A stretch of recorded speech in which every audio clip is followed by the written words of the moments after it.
Jeg er ute med tela igjen. Jeg har følt med en drever, Mira. Og tela og Mira har tydeligvis slått seg sammen og stikket av i en helt annen retning enn jeg hadde forventet. Ut på jaktterrenget, midt i hvert fall. Så da er jeg litt sånn støkk oppi her. Så jeg påventer at hun kommer tilbake igjen, så tror jeg tar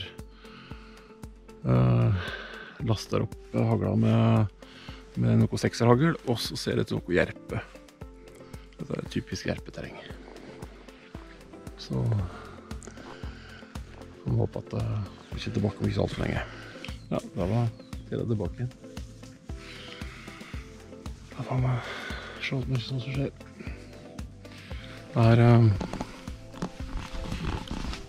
Det har blitt en voldsomt med mengde med vindfall, eller ikke vindfall, men tre som dette ned i vinter på grunn av snomengdene.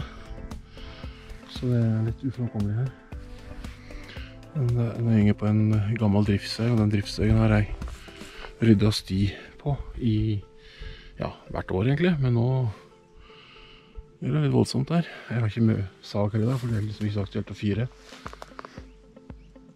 Litt tørt enda. Så derfor så tok jeg ikke med sag, og det hadde jeg trengt i dag. Men når jeg ser på mengdene framfor meg her nå, så er jeg ikke sikker på om jeg hadde gjort med sag eller.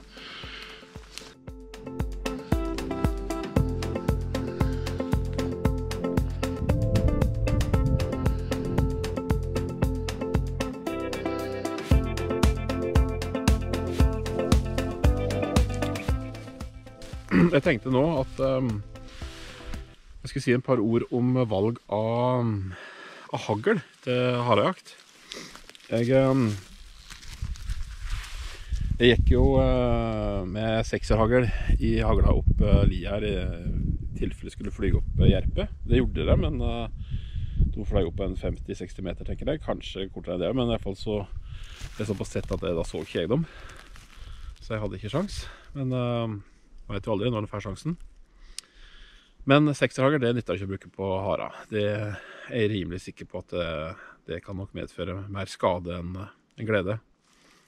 Så jeg bruker selv 4 og 3. Og det jeg har i dag er Littdals Express i 4 og Weidmann-seil i nummer 3. Jeg har sett i en sånn produksjon som kom for et par år siden, der det var noe som skulle konkurrere om å bli årets jeger eller noe sånt å gå. Og da var det en av de deltakerne der som skjøt på hara 3 ganger for å klare å felle den. Hun skjønte ikke hvorfor hun hadde klart å bomme, og jeg tror ærlig talt ikke bomma heller. For meg så det ut som hun skjøt med oransje haglpatroner, og da tyder det på, spør du meg, at det er Littdals rype de har brukt, og det er sekserhagl. Og det blir for svagt på hara. Så jeg mistenker at hun sannsynligvis traff på hvert skudd. Men det var først på 3. skudd at hun fikk inn nok hagl som gjorde at det var dødelig. Og det er ikke noe særlig trivelig situasjon. Det virket ikke som hun syntes det var en trivelig situasjon i hvert fall. Og hun ble jo forløgn når hun endelig fikk skyte i haren selvfølgelig, men det var liksom litt uheldig at det skulle gå slik. Og jeg kan ikke dokumentere det. Jeg skal heller ikke nevne navn på den konkurransen, eller den YouTube-serien da.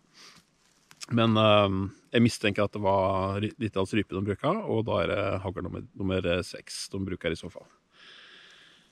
Og det blir for lite, altså. Det blir for svak ladning.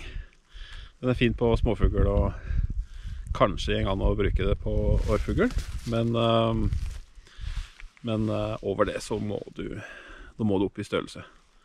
Jeg bruker da 4 og 3. 4 i det åpne løpet og 3 i det grove løpet, for da kan det jo være litt lengre avstand eventuelt på den.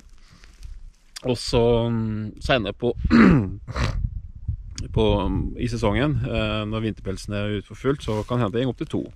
At det er 3 og 2 jeg bruker. Så jeg, som harene kanskje er forholdsvis liten, så mener jeg at du må opp i hagl, i hvert fall skal du være å drive forsvarlig harejakt. Det er i hvert fall mitt synspunkt på bruk av hagl for hare. Og femmerhagl det går selvfølgelig an å vurdere det også, men jeg synes det kanskje blir for lite. Det er fint på årfugl, men nei, jeg vil ikke bruke femmerhagl, tror jeg. Med mindre du har en god ladning da, selvfølgelig. Så jeg vet ikke, har du noen andre synspunkter på det, så skriv gjerne det i kommentarfeltet. Så det er interessant å høre et annet syns om dette med hagelvalg. Det er selvfølgelig dette her, både Nittedals Ekspress og Weidmann Seil er jo ikke, det er forholdsvis moderate ladninger. Det er ikke noen kraftigste. Så det kan jo være litt av forklaringen da, at jeg velger om størrelsene. Kanskje det er forsvarlig å bruke andre størrelser, eller gå litt ned i størrelse hvis du bruker annen type hagl, eller andre type ladninger. Eller bruker for eksempel Tokstad Matrix da, som er jo tyngre bly, og som derfor kan du gå ned i en størrelse normalt. Så det er min synspunkt, så har du noen andre, så kom igjen mer om i kommentarfeltet.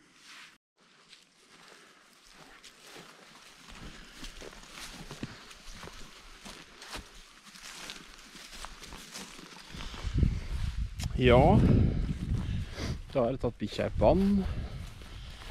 Nå har jeg gått ut av jaktterrenget. Da er det vel strengt tatt sånn at du skal ha bikkja i vann, tror jeg. Ja, jeg vet ikke om det er sånn, båndtvangen gjelder jo ikke for så vidt, men det er i hvert fall god jegerkutyme da, å ta bikkja i vann. Nå er jeg jo litt sliten nå, så det passer nok allikevel. Det er størst sjanse for det får jeg med hjemme i hvert fall.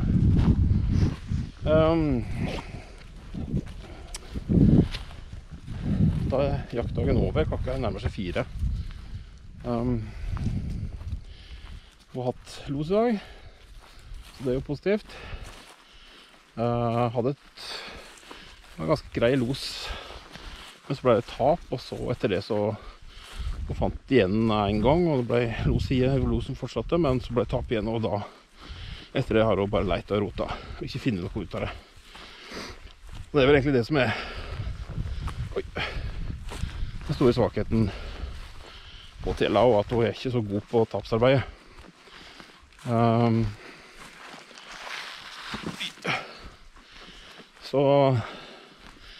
Sånn er det jo. Ikke alle bikkjer er toppbikkjer. Så jeg får bare innse det, at sånn er det.